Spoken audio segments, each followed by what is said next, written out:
देखिए, बांग्लादेश जो बना वो बना था सेकुलर बांग्ला नेशनलिज्म के ऊपर। और बांग्लादेश के संविधान में आर्टिकल 41 फ्रीडम ऑफ रिलीजन की बात करता है, 27, 28 इक्वालिटी ऑफ लॉ की बात करता है, और उनके संविधान का आर्टिकल 12 सेकुलरिज्म की बात करता है। और ये जो वाक़यात हो रहे हैं जिसमें दीपू चंद्र दास को मारकर आग लगा दी गई, फिर अमृत मुंडाल को जान से मार दिया गया।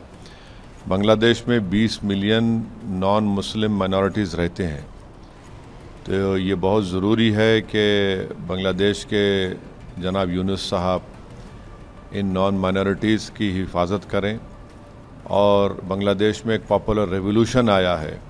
और बांग्लादेश की स्टेबिलिटी भारत की सिक्योरिटी के लिए बहुत ज़रूरी है, ख़ास तौर से नॉर्थ ईस्ट के लिए।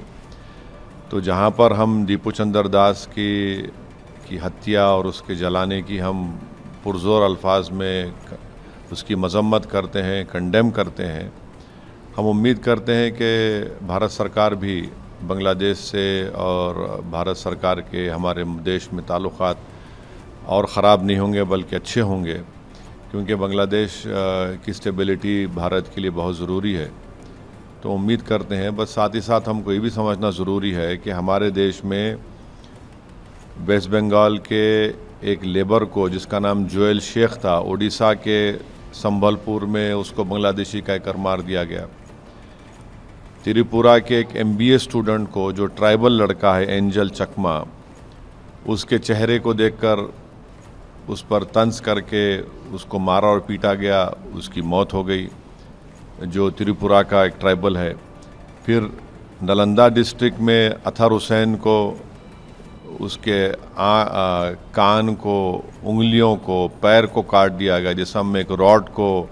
अंदर डाल दिया गया। तो ये तमाम इस बात को बताते हैं कि जहाँ पर रूल ऑफ लॉ कमज़ोर होगा और वहाँ पर मेजॉरिटेरियन पॉलिटिक्स गलबा हासिल कर लेगी, तो फिर ये वाक़यात होते हैं। तो हम अपनी पार्टी की जानिब से दीपू चंद्र दास और अमृत मुंडाल की जो उनकी लिंचिंग हुई उसकी मज़म्मत करते और उम्मीद करते कि हमारे ताल्लुक़ात बांग्लादेश से और ख़राब ना हो, और जो भारत सरकार कोशिशें कर रही हैं उसकी हम उसको सपोर्ट करते हैं बांग्लादेश में ताल्लुक़ात को अच्छा रखने के लिए।